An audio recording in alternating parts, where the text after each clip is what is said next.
بسم اللہ الرحمن الرحیم والصلاة والسلام علی رسولہ الکریم وعلی آلہ وصحبہ اجمعین، اما بعد۔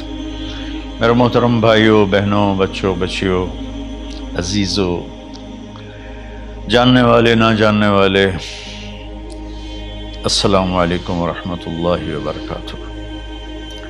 کچھ دنوں سے میں قرآن سے اللہ کی پسندیدہ ہستیاں کون ہیں، کہ اللہ کس کو پسند کرتا ہے، ولی دوست کو کہتے ہیں۔ تو اللہ کا دوست کون ہے؟ وہ یہ کوئی وراثتی چیز نہیں ہے کہ ایک بڑے اولیاء اللہ تھے تو اب ان کا بیٹا بھی انہی جیسا ہوگا۔ ہمارے یہاں وراثت چلتی ہے کہ بڑے بزرگ کا بیٹا بھی بزرگ بن جاتا ہے، چاہے وہ کلین شیو ہو، وہ لوگ اس کے پاؤں چوم رہے ہوتے ہیں، جہالت ہے۔ تو آج میں تھوڑا سا سورہ بنی اسرائیل ہے، اس میں بھی سارے اخلاق بیان ہوئے۔ میرے بھائی بہنوں، ایمان لانے کے بعد انسان بنتا ہے، اور اس کے بعد اس کی قیمت، اس کا بڑا پن، اس کی وجاہت، اس کی شرافت وہ پیسوں سے نہیں ہوتی۔ پیسوں سے انسان مالدار تو ہو جاتا ہے، بڑا نہیں بنتا، بڑا نہیں بنتا۔ ہمارا علم غلط ہو گیا۔ بڑا بڑا بندہ جے بول دیا 3 ملین 200 مربع، یہ نوابہ فلانا ہے، نوابہ فلانا ہے۔ میرے بھائیو، یہ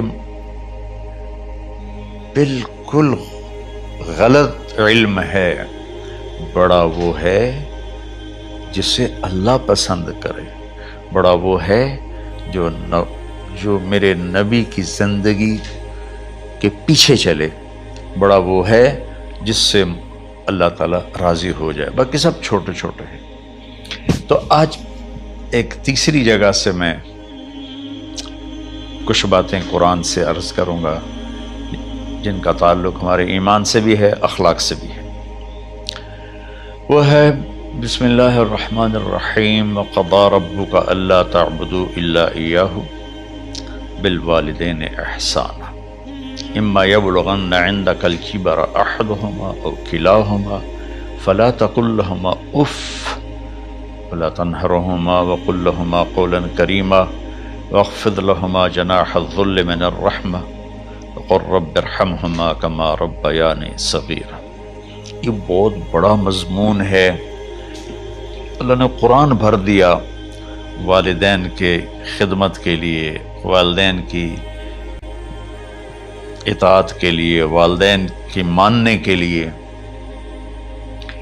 پہلا جملہ ہے اور تیرے رب نے فیصلہ کیا، ایک مطلب۔ دوسرا، اور تیرے رب نے حکم کیا کہ بندگی صرف اللہ کی ہے، بندگی صرف اللہ کی ہے۔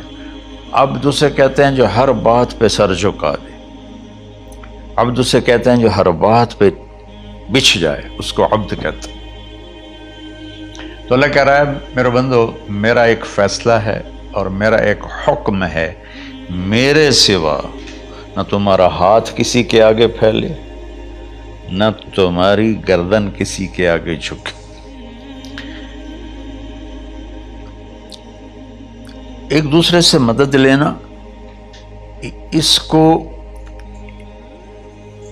ایک دوسرے کی تعاونوں میں آ جاتا۔ تعاونوا علی البر والتقوی، ایک دوسرے کا ساتھ دو، ایک دوسرے کی مدد کرو۔ میرے نبی قرضہ اٹھاتے تھے۔ میرے نبی جب انتقال ہوا تو آپ کی زرہ 9 وسق پر، وسق 5 من کا ہوتا ہے، تو وہ جو کے بدلے آپ نے زرہ رکھوائی تھی کہ جب میں تمہیں ادا کروں گا زرہ لے لوں گا، اور آپ کا انتقال ہو گیا، آپ زرہ اپنی واپس نہیں لے سکے۔ وہ چیزیں جن کا تعلق صرف اللہ کی ذات سے ہے اور کوئی نہیں کر سکتا، اس میں صرف اللہ کے آگے ہاتھ پھیلا، جیسے ہم کہتے ہیں مدد، نصرت۔ اللہ کہتا میں ہوں، الا ان نصر اللہ قریب، سنو میری مدد تمہارے قریب ہے۔ تو اللہ تعبدوا الا ایاہ، بس ایک چھوٹا سا جملہ اللہ نے یہاں کے، چونکہ یہاں اللہ نے والدین اور اخلاق بتانے تھے تو اپنے لیے صرف ایک جملہ بولا، باقی باتیں بھی اللہ کے لیے ہیں، لیکن اللہ نے میری بندگی، اس بندگی سے مراد 5 وقت کی نماز نہیں ہے، حج، روزہ، زکوٰۃ نہیں ہے اس کی مراد، یہ ساری باتیں داخل ہیں، اور اس کے ساتھ 24 گھنٹے کی زندگی اللہ کی مرضی پر گزارو، نفع آئے تو شکر ادا کرو، نقصان ہو تو صبر کرو، برداشت کرو، پھر بھی شکر ادا کرو، کہ میرا رب یہ کہہ رہا ہے کہ میں نے صرف اللہ سے تعلق جوڑنا ہے۔ اللہ کے نبی نے اپنے چچا زاد بھائی عبداللہ بن عباس سے فرمایا کہ یا غلام، اے نوجوان، اوصیک بکلمات فاحفظہ، میں تمہیں چند باتوں کی وصیت کرتا ہوں، کیا؟ احفظ اللہ، احفظ اللہ یحفظک اللہ، یحفظک اللہ، اللہ کے اوامر کی حفاظت کر، اللہ تیری حفاظت کرے گا۔ احفظ اللہ تجدہ تجاہک، تو اللہ کے اوامر، اسلام، حلال حرام کی پہچان کر کے زندگی گزار تو اللہ کو ہر وقت تو اپنی مدد کے لیے تیار پائے گا۔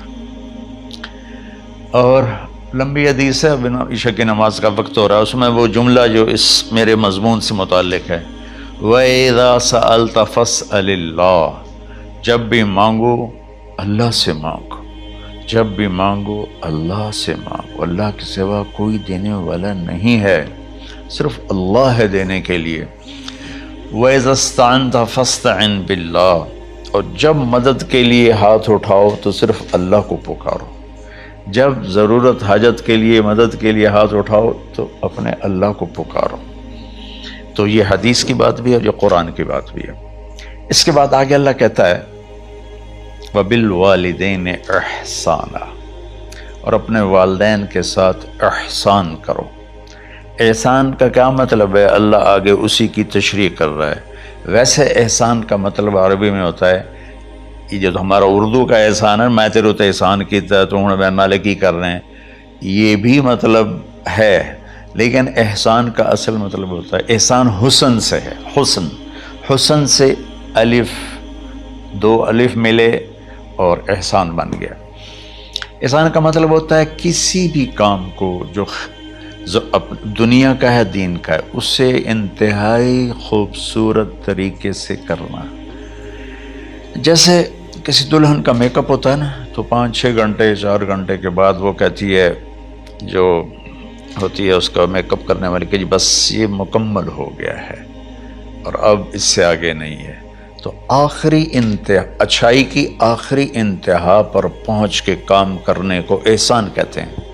تو میرا اللہ کہہ رہا ہے، میرے بندو، اپنے والدین کے ساتھ وہ کرو کہ جو بھلائی کی، خدمت کی، ماننے کی آخری حد ہے۔ سبحان اللہ۔ وبالوالدین احسان، بالوالدین پہلے ہے، احسان بعد میں ہے۔ اللہ تعالیٰ نے باقی سب کو پیچھے کر کے فرمایا کہ دیکھو، خاص طور پہ ماں باپ کے ساتھ وہ رویہ کرو کہ ان کے دل سے دعائیں نکلیں۔ چند دن پہلے ایک والد یوں ہاتھ اٹھا کے کہہ رہا تھا اپنے بیٹے، اکلوتا بیٹا، میں منگنا اللہ کو لو، اللہ تینوں چاہ لوے۔ باپ بیٹے کے لیے یہ دعا مانگ رہا تھا، اور بیٹا اکیلا ہے، یہ بد دعا باپ کر رہا تھا۔ تو بھائیو، ایسی اولاد نہ بنو جس ماں نے پیٹ میں 9 مہینے اٹھایا، پھر جننے کی تکلیف برداشت کی۔ ایک شخص آیا حضرت عبید بن عمیر کے پاس کہ حضرت، میں نے ماں کو اپنے کندھے پہ بٹھا کے پیدل حج کرایا ہے، مینا لے گیا، عرفات لے گیا، مزدلفہ، پھر مینا، پھر مکہ، تو کیا میں نے ماں کا حق ادا کر دیا؟ میں نے فرمایا ولا طلقۃ واحدہ، بیٹا ابھی ایک طلقہ کا حق بھی ادا نہیں ہو۔ طلقہ کسے کہتے ہیں؟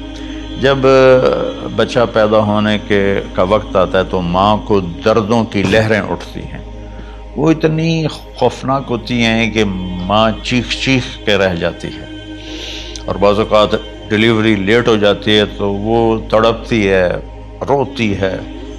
وہ جو لہریں ہیں نا پیٹ میں آتی ہیں جاتی ہیں، آتی ہیں جاتی ہیں، ایک لہر جو درد کی اٹھتی ہے اس کو کہتے ہیں طلقہ۔ میں قربان جاؤں، انہوں نے فرمایا بیٹا ابھی تیری ماں نے جو تجھے جنا تھا اس وقت جو تجھے درد، وہ تیری ماں نے درد کی لہریں برداشت کی تھیں، اس میں سے ایک لہر کا بھی حق ادا نہیں ہوا، یعنی کہ حق ادا ہو ہی نہیں سکتا۔ یہ مطلب کہ حق ادا ہو ہی نہیں سکتا کہ بیٹا ابھی ایک کا بھی نہیں۔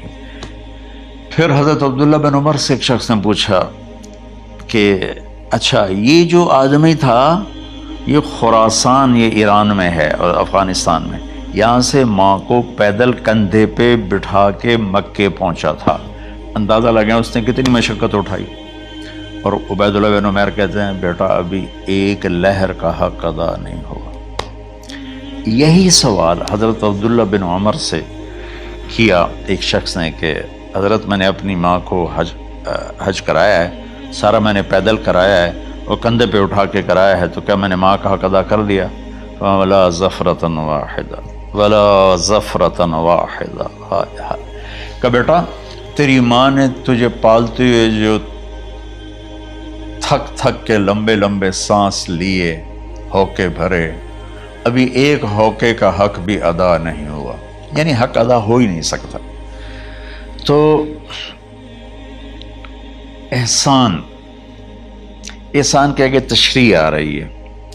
تو آج میں صرف اتنی بات کروں گا کہ میرے بھائیوں، میری بہنوں، میرے بچوں، میری بچیوں، اللہ کے واسطے ماں باپ کو دکھ نہ دینا ورنہ اللہ بھی ناراض ہو جائے گا۔ چند دن پہلے ایک بچہ بچی میرے پاس آئے، دونوں میڈیکل اسٹوڈنٹ تھے، کہنے کہ ہم شادی کرنا چاہتے ہیں۔ تو بچی نے کہا جی میرے والدین ناراض ہیں، وہ نہیں، اس رشتے پر راضی نہیں ہیں۔ تو میرے باپ کہتے ہیں اگر تو نے یہاں رشتہ کیا تو تیری میری ایک درمیان ایک خط آئے، کھچ جائے گا خلیج، ہم اس پار نہیں آئیں گے تو اس پار نہیں آئے گی۔ میں نے کہا بیٹی جس ماں نے تجھے 9 مہینے پیٹ میں پالا، 2 سال تجھے دودھ پلایا، تیری پوٹیاں پیشاب صاف کیا، تجھے پیمپر باندھے، تجھے اٹھ کے راتوں کو اپنی چھاتی سے دودھ پلایا، کیا اب اس کا اتنا بھی حق نہیں کہ تم اس کی رائے کا احترام کرو؟ اتنا بھی حق نہیں ہے؟ تو میں نے کہا بیٹا میری کوئی رائے نہیں ہے، تو اگر تیرے ماں باپ راضی ہیں تو بسم اللہ ضرور کر، اگر راضی نہیں ہے تو دیکھو موت تک تجھے ماں باپ کی دعا نہیں ملے گی، اور ماں باپ کی دعا نہ ملی تو کچھ بھی نہیں ملے گا۔ تو بھائیو دوستو، خاص طور پر آج کے کالج کے نوجوان بچے بچیاں یہ ماں باپ کے ساتھ بہت بدتمیزی کرتے ہیں، چونکہ اس میں والدین کا پہلا قصور ہے کہ انہوں نے ان کو دین نہیں سکھایا۔ بچپن میں انگلش میڈیم سکول، پھر او لیول، پھر اے لیول، تو انہیں کیا پتہ ماں کون ہے باپ کون ہے۔ ایک پرانی بات ہے، ایک شخص اپنے بیٹے کو لے کر آیا کہ یہ میرا بچہ ہے اور یہ فلاں جگہ شادی کرنا چاہتا ہے اور ہم میں سے کسی کی رائے نہیں ہے اور یہ مانتا نہیں ہے، اور اس کے ساتھ اس نے نا دھاڑے مار کے رونا شروع کیا۔ تو میں نے بچے کو دیکھا تو یوں کر کے بیٹھا تھا، اس کا باپ رو رہا ہے، ہچ کیوں تو ایسے بیٹھا ہو۔ تو مجھے اچانک خیال آیا، میں نے کہا شیخ صاحب اس کو کہاں پڑھایا تھا؟ کہا جی امریکن اسکول۔ اس کے بعد آسٹریلیا بھیجا تھا مزید تعلیم کے لیے۔ ان کے شیخ صاحب اس بچے کا کوئی قصور نہیں، آپ کا قصور ہے، اس کو تو پتہ ہی نہیں میری ماں کیا ہے میرا باپ کیا ہے۔ ایک ہماری تہذیب تھی وہ ختم ہو گئی ہے، اس میں علم نہیں بھی تھا تو ماں باپ کا۔ میں نے اپنی آنکھوں سے دیکھا، میں نے اپنے دادا کو دیکھا لیکن مجھے یاد نہیں، لیکن جو میرے دادا کے چھوٹے بھائی تھے ان کو میں سنبھلتا ہوں، ان کو میں نے دیکھا ہے، 3ری 4تھی جماعت تک میں تھا۔ 61 میں ان کا انتقال ہوا، میری 9 سال عمر تھی، تو 8 سال۔ ان کے بیٹے جوان تھے، اور ڈیرے میں جب وہ بیٹھتے تھے تو ان کے بچے ان کے سامنے نہیں بیٹھتے تھے، ان کی پیٹھ کے پیچھے بیٹھتے تھے۔ اتنا ادب، حالانکہ چاروں کے چاروں دین نہیں جانتے تھے، تہذیب تھی، ثقافت تھی، جو آج کی تہذیب نے ہم سے سب کچھ چھین لیا۔ اب بھی آپ جاؤ بیٹا تھر پارکر میں گیا ہوں 2-3 دفعہ، اور وہاں مسلمان نہیں، ہندو عورتیں جب گاڑی گزرتی ہے تو گھونگھٹ کو نیچے کر لیتی ہیں، اپنا چہرے کو فوراً چھپا لیتی ہیں۔ تو خیر بہرحال میں نے کہا شیخ صاحب اس بچے کا قصور نہیں، آپ کا قصور ہے۔ تو میرے بچوں، اپنے ماں باپ کو خوش کرو، راضی کرو۔ ان کا راضی ہونا اللہ کی رضا ہے۔ میں اس کی تفصیل انشاءاللہ آگے بتاؤں گا، آج میں صرف اتنا ہی میں نے تمہید باندھی ہے کہ ماں باپ کا کیا مقام ہے۔